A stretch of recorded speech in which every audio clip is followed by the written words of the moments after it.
It's the Walter Zeiter Lectureship. It honors a physiatrist who has made consistent contributions to the specialty and who has earned the respect and admiration of his peers for outstanding accomplishment in PM&R.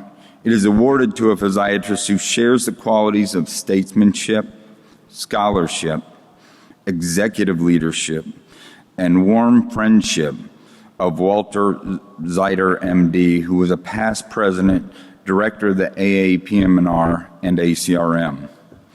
Dr. Becker holds a clinical appointment as clinical professor in the Department of Rehabilitation Medicine at the University of Washington School of Medicine and as an adjunct research professor at Washington State University.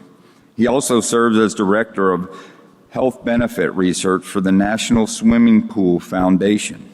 In 2007, he founded the National Aquatics and Sports Medicine Institute at Washington State University, pursuing physiologic research into aquatic immersion and activity for rehabilitation and athletic training. Dr. Becker's interest in aquatic rehabilitation has led to many published chapters on aquatic therapy in most of the leading textbooks and rehabilitation journals, numerous aquatic research articles and multiple lectures nationally and internationally, and many awards within the aquatic therapy field. In 1997, Dr. Becker co-authored the textbook Comprehensive Aquatic Therapy, which was also published in Portuguese. Dr. Becker has served on numerous AAPM&R roles, including the president of PASOR, American Board of Governors, the Academy Board of Governors, the Foundation for Physical Medicine Rehabilitation Board of Governors, the Academy's Medical Practice Program Planning, Public and Professional Awareness Committee, and Industry Relations Committees. He has been the editor-in-chief of the Physiatrist since January 2010. This year marks his 18th consecutive year attending the annual assembly. I think the words of qualities of a statesmanship, scholarship, and a warm, friendly manner best describe Dr. Becker. This year's recipient, Dr. Bruce Becker. Congratulations, buddy.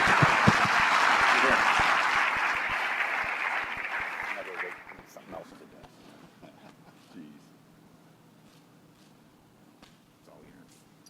Thank you very much, Greg. It is an absolutely great honor to be the Zeiter Lecturer, and I really would like to thank the Academy, the Awards Committee, and the membership of the organization for the opportunity to work with this organization for decades. It has truly been a lifetime of enjoyable professional activity. I would also like to thank, in particular, my family, my life partner and wife, Carol, and my children, Adrienne and Derek, who are here today to hear my talk.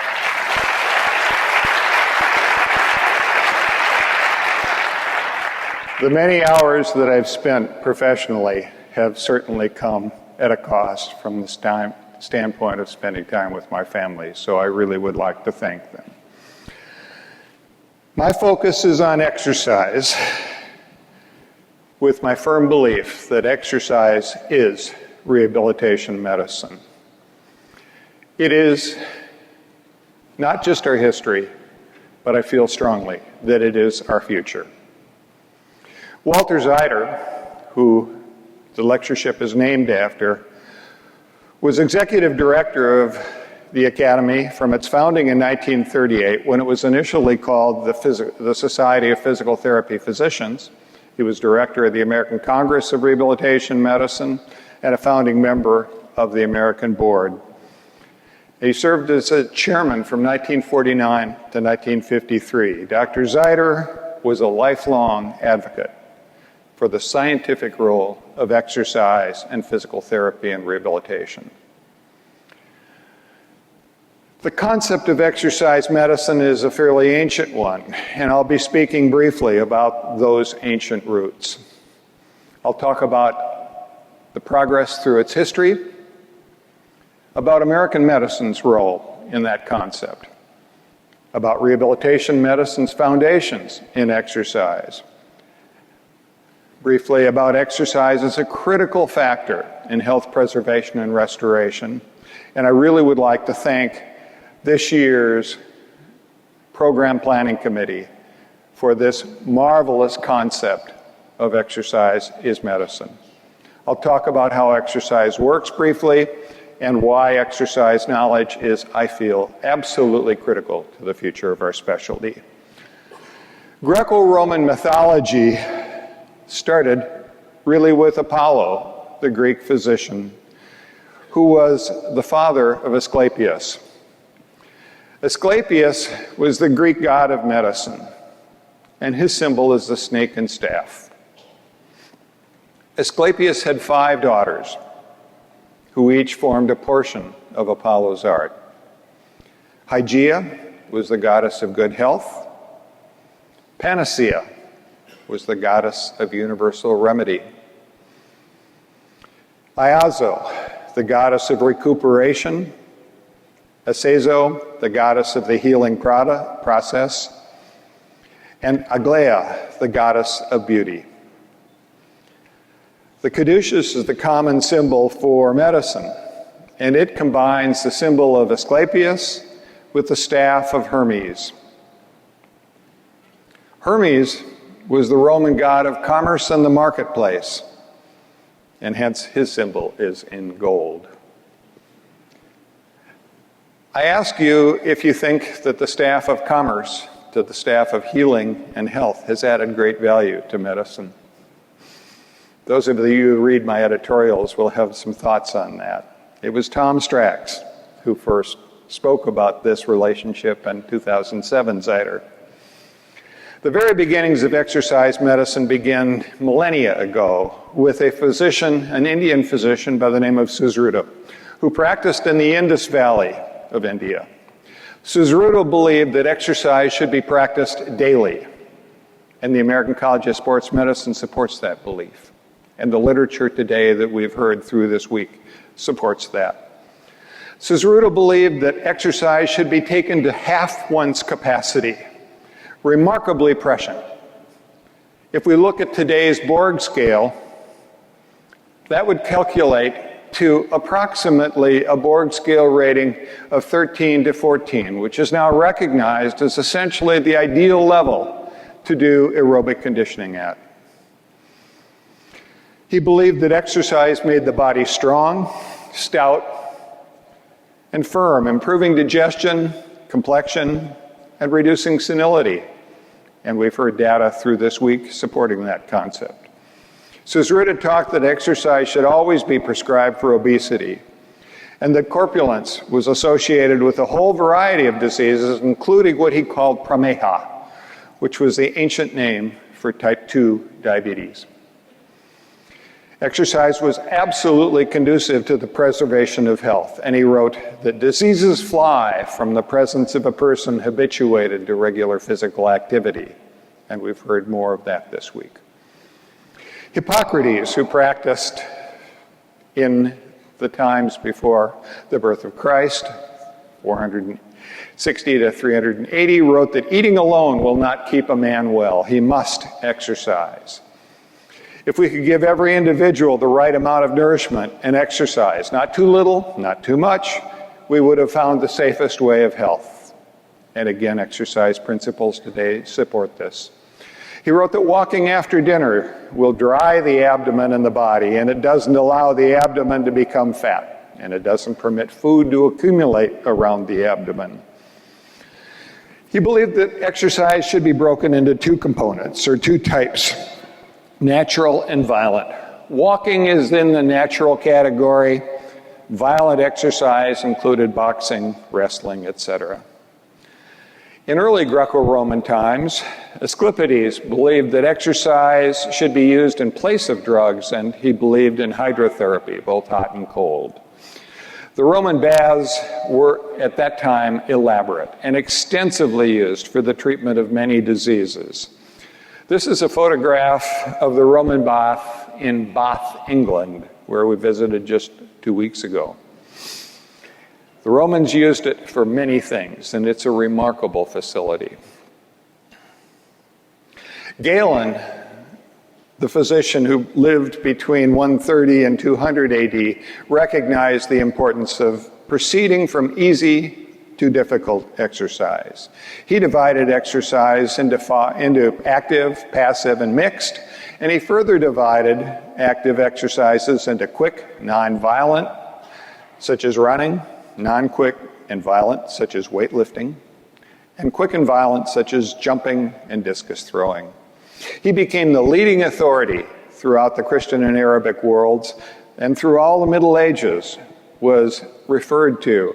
He therefore is probably the most influential physician of all time. He prescribed exercise for weakened patients with disorders such as arthritis, depression, gout, and epilepsy. Thomas Sydenham was known as the English Hippocrates because of his many writings. He published Observations in Medicine, Observations Medicae, in 1676, which became the leading standard textbook of medicine for over 2 centuries. He was a great believer and proponent of exercise, and he believed a lot in using hippotherapy, horseback riding, recommending it for a wide variety of ailments. This is Thomas Sydenham. Nicolas André, excuse me, a French physician and author of Orthopediae, is recognized as the father of modern orthopedics. And he believed that deformities could be cured by properly ordered exercises. He wrote that muscles were the chief instruments in forming a child's body.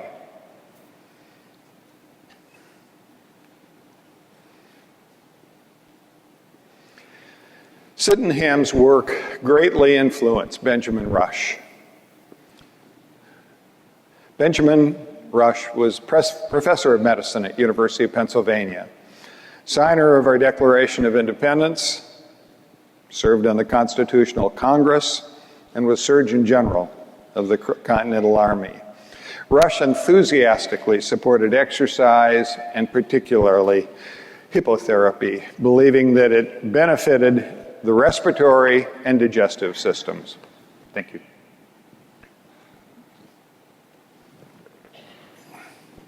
Benjamin. Lastly, John Hunter, a Scottish surgeon and preeminent medical scientist of his time, believed unquestionably in the value of understanding muscles as an essential skill for physicians. He developed the concepts of agonists and antagonists, and he talked about exercise to prevent contractures.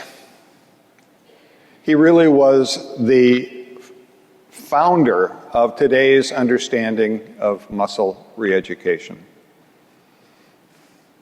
Dr. Hunter.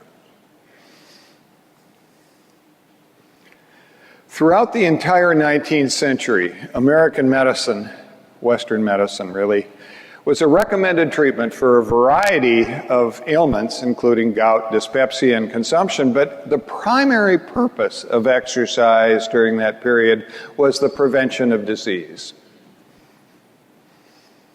Most medical physicians were the prime movers in the creation of physical education in the United States and formed the American Association for the Advancement of Physical Education, which was presided over by physicians with faculty appointments many places at Harvard, Yale, Hopkins.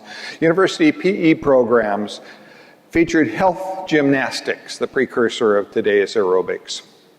The first 11 of the first 12 presidents were physicians.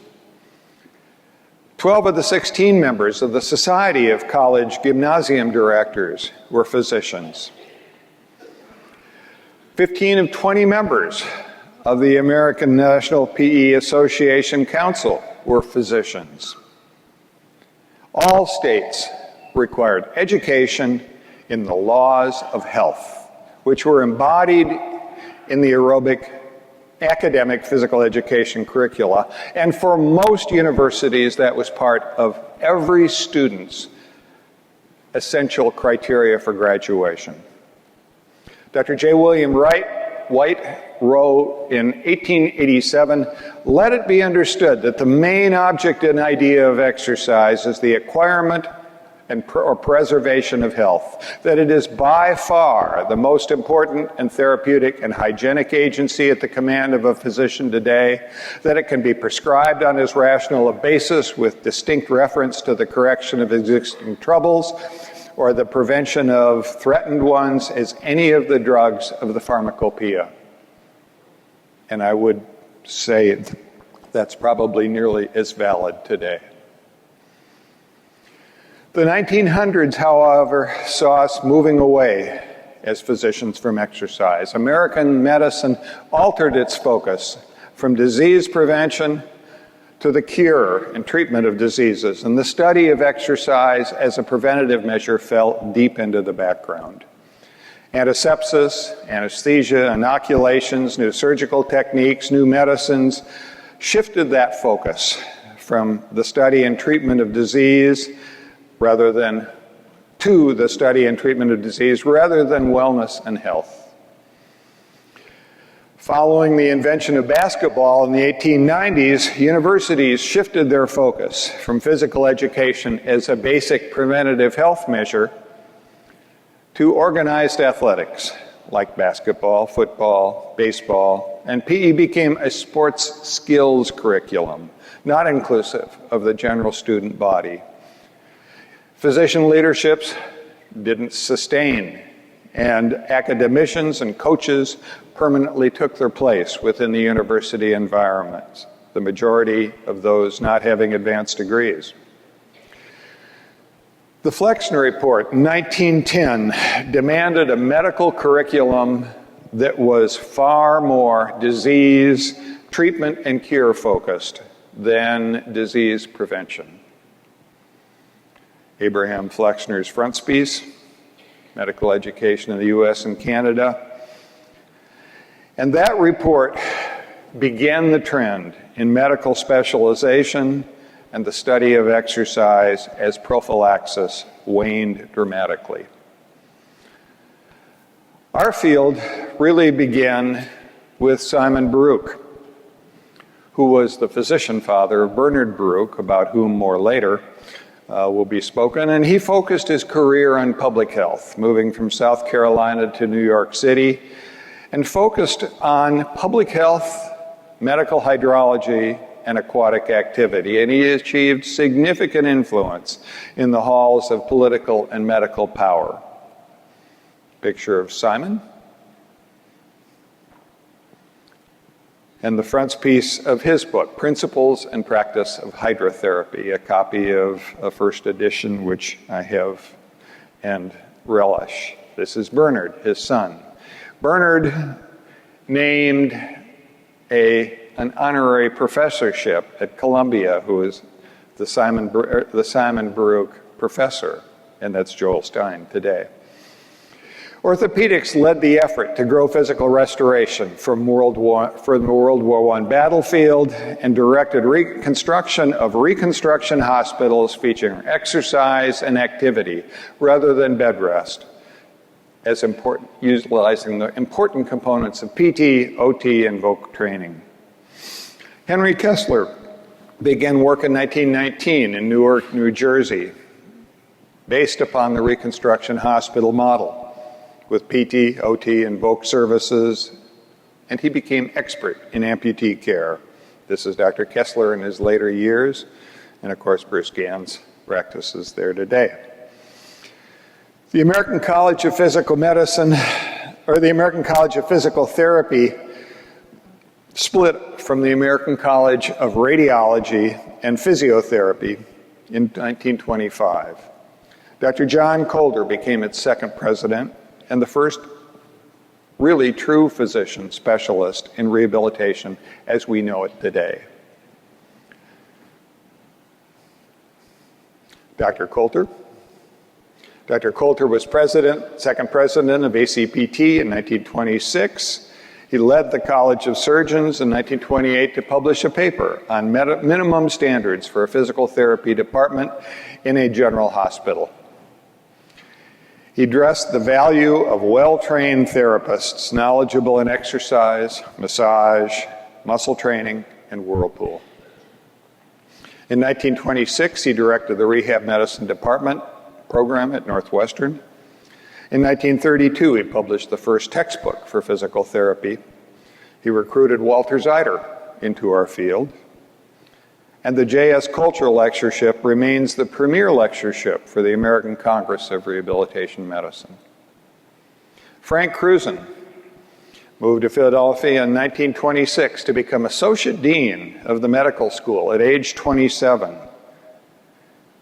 He looks like he was maybe just graduating from high school. He coined the term physical medicine after a 5-month stay in a sanatorium because he developed TB in the process of going through medical school. He observed the importance of exercise in fighting physical deconditioning. In 1925, he established the Department of Physical Medicine at Temple University, the first in the nation. He became team physician for the Temple University football team, earning respect for his ability to return players to active status following injury using physical medicine measures and aggressive exercise. He was appointed to the AMA Council on Physical Therapy and joined Dr. Coulter and others in establishing the American Registry of Physical Therapy Technicians. He was recruited by Will Mayo to establish the Department of Physical Therapy in Rochester, Minnesota. And he became chair in 1935, where he organized research studies in PT techniques and studied the exercise effects on asthma, scoliosis, and osteoporosis. He published the first textbook of physical medicine in 1941. Dr. Cruz in his later years, and for better or for worse, he coined the terms physiatry and physiatrist.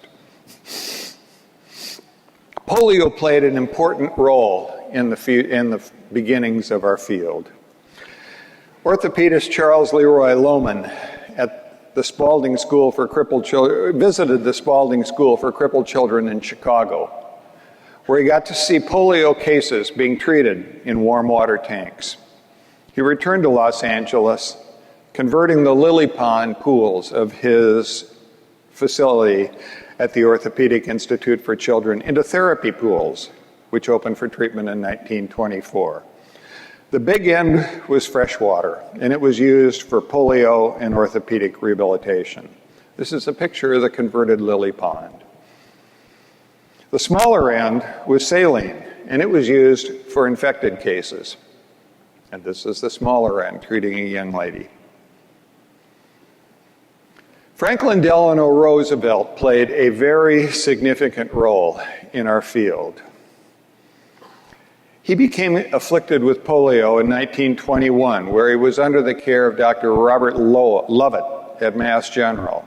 Dr. Lovett was a bit of a rebel, and he believed strongly in the value of exercise in the treatment of polio. The prior treatment to that point generally involved casting afflicted extremities. FDR was treated with hot water baths, physical therapy, gait training, and assistive device use. In 1924, FDR heard about this strange program in Warm Springs, Georgia, and particularly learned about a young polio case who regained his ability to walk using the Warm Springs therapy pools. He traveled there. He stayed for 6 weeks, and he used the 86-degree pool regularly. In 1926, 2 years later, he'd become so convinced that it was critical that he bought the facility. He expanded the pool and programs, built big dorm facilities, welcomed polio survivors from across the nation. He brought physicians to Warm Springs and he lobbied within the American Orthopedic Association to recognize Warm Springs as a true facility for treatment and healing of polio. He hired Leroy Hubbard as its first medical director, Hubbard, of course, of Hubbard Tank fame. He expanded the programs, occupational therapy programs, voc rehab programs, added orthotic support, family social programs, and really developed Warm Springs into a haven of hope, recovery, and comprehensive rehabilitation. He later added Dr. Robert Bennett, one of our field pioneers, who trained under Dr. Cruzen at Mayo and was named the Warm Springs Medical Director later.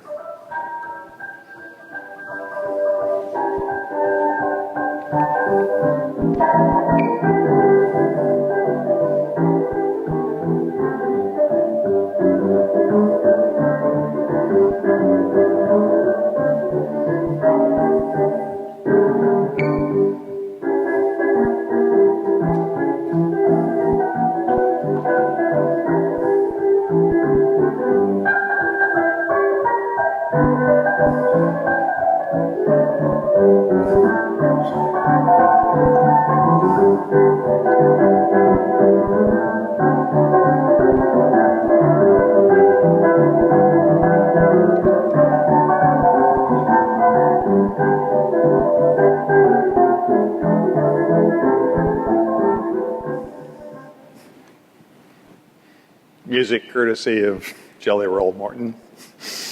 World War II played an important role in our field. At the beginning, in 1938, before we entered the war, the American College of Physical Therapy,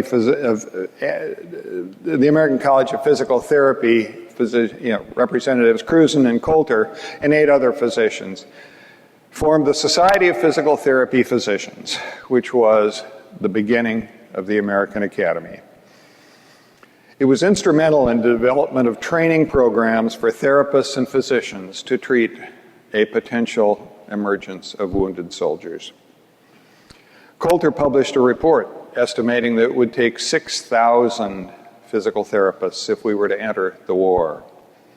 Of course, we entered the war. And in 1942, Cruzen established rehabilitation training programs for therapists and physicians at Mayo, focusing on exercise and early mobilization of wounded soldiers. Physicians were trained in 3-month rotations, 10 to 12 per session. And many of those 3-month wonders, so-called, were pioneers in our field and instrumental in the field leadership in subsequent to the war end. Dr. George Deaver developed his interest in exercise to accelerate recovery in World War I patients. And he developed calisthenic exercises accompanied by music. What a radical concept. He went on to become medical director of the Institute for Crippled and Disabled in New York City, which was later named the International Center for the Disabled. He instituted aggressive programs for the very severely disabled, which included spinal cord injury. And to that point, spinal cord injury was felt to be an untreatable ailment. They died early, and there was no way to rehabilitate them. He created major training programs for therapists and physicians to treat World War II injured soldiers. Howard Rusk recognized the need, despite the fact that he was trained as an internist, to rehabilitate and remobilize wounded soldiers, and he became chief of the Army Air Force Reconditioning and Recreation Program in Washington. He contacted Dr. Deaver, who began a crash program of training Army medical officers in rehabilitation. His efforts resulted in 12 rehabilitation centers across the USA and a lifelong professional relationship with Dr. Deaver, who later came to join Dr. Rusk at NYU. And they together had a strong belief in the value of movement and exercise permeating all work with the severely disabled. Focusing on self-sufficiency, Dr. Kessler started a program here in San Diego for the Navy, focusing on amputee orthopedic care, and other war injuries using exercise and aggressive rehabilitation and orthotics. The BARUCH committee, formed by Bernard Baruch, was very influential. Bernard Baruch was very influential in FDR's administration and a close friend of Eleanor, FDR's wife, of course. Bernard furthered the vision of his father. I have a picture of Bernard with FDR when presidents actually drove their own cars. In memory of his father, Simon, he launched a blue ribbon panel for the expansion of physical medicine and rehabilitation services, and he donated $1 million in 1943 of his own money for implementation of its recommendations. That panel was to create a report within 1 year as a guide for the development of a field of medical care that provides rehabilitative services to persons with disabilities and provides for training of professionals to provide care and research support for the field. Dr. Ray Lyman Wilbur, was the AMA president chairing the committee, and Cruzen was the executive secretary. Coulter, Rusk, Deaver, and others sat on that committee. And the report was completed actually in January of 1944, defining our field of physical medicine and rehabilitation and its scope within the field of medicine. That committee remained in existence until 1951. The recommendations: number one, to establish teaching and research centers in physical medicine at academic medical centers and research programs in medical schools. Number two, to develop residencies and fellowships in PM&R and medical schools, and most of those continue today. To create training programs for medical professionals, number three. Number four, to establish medical service programs across the nation for both civilian and military needs. To create integrated centers of medical and vocational rehabilitation services, widespread again. And lastly, to create a board of physical medicine to examine and certify specialty members under the aegis of the AMA, under which we train and are boarded today. Exercise truly is the unifying element between physical medicine and rehabilitation. In the beginning, our field was really broken into two camps. There was physical medicine and there's rehabilitation. And in recent years, we've seen some of those camps separate and now once again be brought together. Cruzen spoke strongly for alliance. He said there are phases of physical medicine, as in the definitive treatment of acute injuries by physical agents and exercise, which can't be called rehabilitation. And similarly, there are phases of rehabilitation, as in the psychosocial adjustment of disabled persons, which cannot be called physical medicine, but for the most part, they are closely interdigitated. Exercise truly is the element common to both physical medicine and rehabilitation. Exercise is essential in restoring function in traumatic injuries, in postoperative recovery, in developmental disability, in neurologic disease, cardiac disease, and chronic debility. It's essential in improving ADL function, in restoring independence and self-esteem. It's essential in reducing secondary disability, and it preserves health even in the face of ongoing dysfunction. Contemporary physiatric research has shown a steady flow of fundamental exercise research over the past 50 years from physiatric colleagues. And I'd like to specifically call out for props Dr. Barbara Delatour, past Academy President, Zeiter Lecturer, for her fundamental work on the principles of muscle physiology and aging and strengthening. Walter Frontiera for his work on aging and exercise. John Bean for his work on aging and exercise. And unfortunately, the late Lisa Krivikas, who was taken to us far too early for her work on exercise and neuromuscular disease, from which she died. There are numerous others, and I apologize for their omission. Exercise is essential in health maintenance and restoration. It's critical in cardiorespiratory health, It's been known since the landmark work of Jeremy Morris in 1953 to be effective in creating lower rates of cardiovascular disease and higher rates of survival. It improves exercise capacity, quality of life, mood state, self-esteem post-MI and congestive heart failure, and in the aged heart. It preserves vascular compliance in both big and small arteries and endothelium-dependent vasodilatation through nitric oxide production. Aerobic exercise increases endothelial progenitor cell numbers and their migratory capacity to maintain and repair vascular endothelium. Morris's paper was called Coronary Heart Disease Development and Survival and the Physical Activity of Work. And he looked at a very interesting thing. He looked at London bus drivers and conductors, ages 35 to 64 when they retired. And he studied them from 1949 to 1952 based on work and compensation roles. London bus drivers spent their entire shift seated at the front of the bus, driving the bus. Conductors stood in the back and spent their entire day going up and down the stairs, punching tickets and making sure that everybody was ticketed. So it was a very different situation.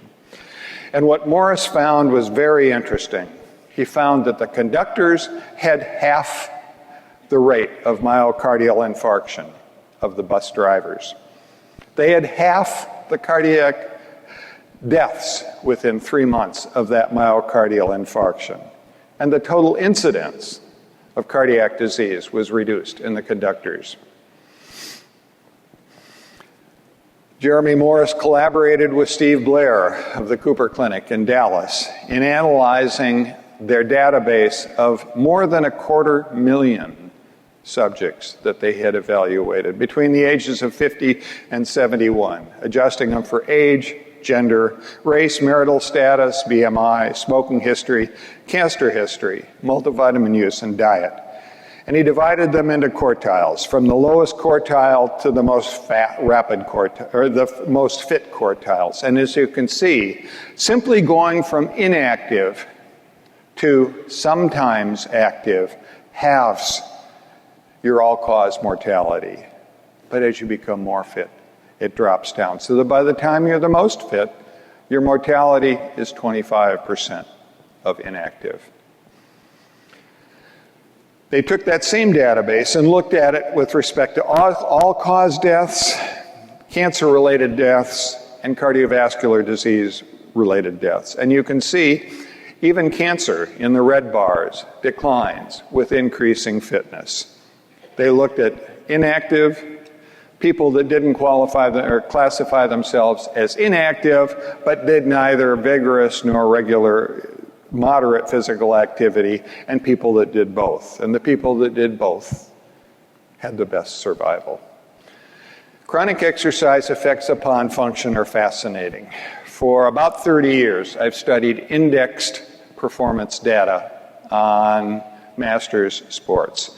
And as you can see, this is in 2014, USA, FINA, which is the National Swimming Organization, Masters short course swimming records. And like we've heard this week, exercise performance doesn't really improve over the lifespan. It diminishes. But as you can see in this slide, by age 80, the elite competitors are still able to perform at 60% of current world record pace. That's 60% of what Michael Phelps can do. Women, same story. By age 80, they're still performing at 60% of world record levels. And that bandwidth is tight. And as you go to these meets, it isn't just one person that's doing this. It's a whole bunch of people that are competing at these levels. I studied it in 2002 and have that data. And this looks at the difference in women. And you can see the bar has gone higher And what used to drop off, plummet at the end, is now a slow taper. There are more competitors and training principles are better. This looks at men and women marathon and mile records. And as you can see, we're really not showing much different. That 60% world record pace obtains for the mile, the marathon, and for the most part, men and women. We have one outlier in the 100-year rate, Fauja Singh, who's the world record holder at 100 plus. In the 200, 400, 800 mile, 3,000, 5,000 and marathon. And he did 5 of those in one day. Now, needless to say, Nike doesn't have to spend a lot of money for 1,000 competitors in that 100-plus age group. The men's and women's long jump is fascinating for me, and what's interesting is not so much the curve. Obviously, this is a difficult motor process. It requires a great deal of muscle power, the speed of development. But look at the numbers. We've got 80-year-old men that are jumping nearly 15 feet. We've got 80-year-old women that are jumping 10 feet. We've got 90-year-old men jumping more than 10 feet. Women that are jumping 5 feet. Now that's at a point when 90% of the age peers cannot simultaneously lift both feet above planet Earth. They cannot hop. The 70% or the 60% level happens about 10 years before. Exercise has an important role in health maintenance and restoration. It preserves muscle mitochondrial density and volume in aged muscle. It increases proliferation of capillaries and microvascular blood flow. It promotes a regenerative cascade in blood flow. It prevents and reduces sarcopenia. It increases mitochondrial density, volume. It induces an increase in the satellite cell pool. Here we've got a video of a bunch of satellite cells living on the surface of a myofibril in time lapse. And these little guys are rolling around, mitotically active, dividing and repairing the myofibrillar surface. It decreases inflammatory cytokines and free radical formation, which contribute to myofibrillar breakdown. And it induces myotrophins or myokines, such as interleukin-6, myonectin, BDNF, all of which preserve and protect muscle function over the age span. Muscle system, bone, and joint function improves. Osteoblastic proliferation and retention of bone mineral content increases with resistive exercise. It increases chondrocytic production of PRG4, lubricin, which is a boundary lubricant in joints. And rat and canine studies, low and moderate intensity running produces an increase in cartilaginous thickness and the number of chondrocytes. It reduces synovial inflammatory cytokines. And this is a slide showing a comparative difference between 100 osteoarthritic individuals following simply a 4-week period of exercise, with a 57% decrease in TNF-alpha, a matrix metalloproteinase 3 of 75%, and high-sensitivity C-reactive protein of 52% compared to the non-exercise normals. And it has a profound effect on cognition. The normal brain has a constant interplay of neurotrophins, neurogenesis, transmitters, dendritic spines, blood flow, synaptic growth. Exercise, of course, increases cardiorespiratory fitness, which increases survival, increases metabolism, prevents diseases, and improves vascular function. And that dramatically helps the brain. But there are direct effects upon the brain of exercise alone, with BDNF and neurotrophin factor 3 and 4, as well as other. A healthier brain does better cognitively. It improves in memory, executive function, processing speed. There are factors that influence that, like age, cognitive decline, environmental factors, and cognitive stimulation. Exercise dramatically has been shown to improve benefits in young, healthy adults, healthy older persons without without cognitive deficits, older persons with mild cognitive deficits, traumatic brain injury, dementia variants, including Alzheimer's, Parkinsonism, multiple sclerosis, stroke. Exercise is essential in health maintenance and restoration. It's effective in depressive disorders and is felt to be as effective as current medications for mild to moderate depression. And with severe depression, it adds significant benefit to medications with major depressive disorder. It improves depression associated with congestive heart failure, coronary artery disease, stroke, type 2 diabetes, dementia, renal failure, and PTSD. Exercise seems to have a significant long-term effect as well. I just don't think we could have done this. Exercise gives you endorphins. Endorphins make you happy. Happy people just don't shoot their husbands. They just don't. Reese. How does exercise work? Well, it stimulates genomic protective mechanisms. Neurotrophins and myotrophins like BDNF, PGC1 alpha, insulin-related growth factor 1, neurotrophins 3 and 4 increase. Heat shock proteins and chaperones increase. Clotho, a newly recognized protein, active in the process of anti-aging, is produced. Clotho is named for one of the 4 Greek fates. It was Clotho's role in Greek mythology as one of the fates to spin the string of life. It increases levels of sirtuins, proteins that aid cellular adaptation to stress, and it reduces genomically destructive processes.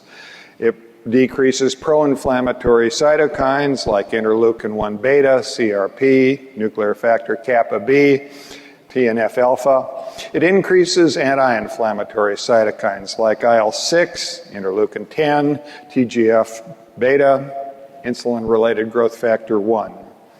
Now, there are genomic differences in individual response to this, and we're just beginning to understand differences in individual responsivity to exercise.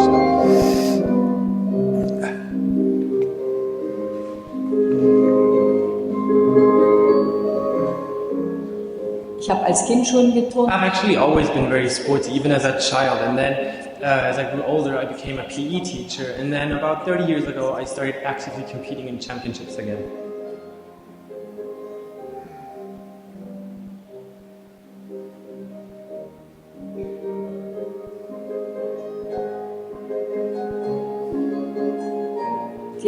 I'm actually really overwhelmed and absolutely happy. I never thought that I would ever be able to do anything like this, so it's a really, really exhilarating experience.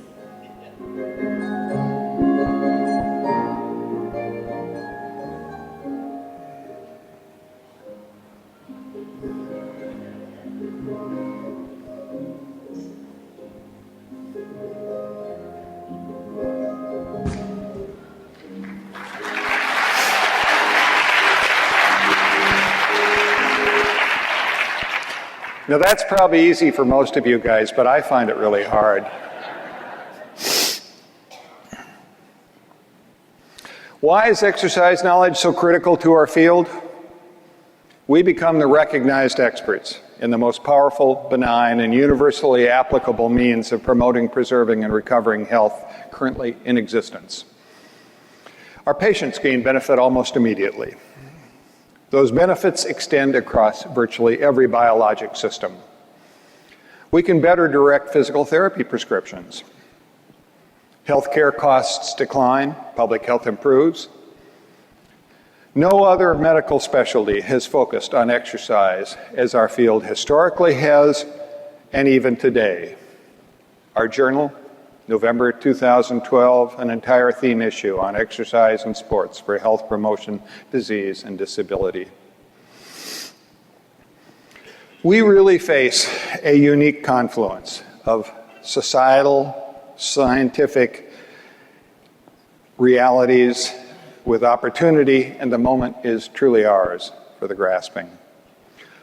What do we need? Well, we need to understand the essential principles of exercise, and this course this week has gone a long way toward that. We need to develop the expertise to appropriately choose the correct types of exercise, the dosage and frequency, and exercise progression. We need to communicate these elements of that prescription to our patients with care, understanding, to increase compliance and follow through. And we need to aid the patient in reducing barriers to exercise. We need to anticipate problems and to be able to help resolve those problems when they occur, and they will.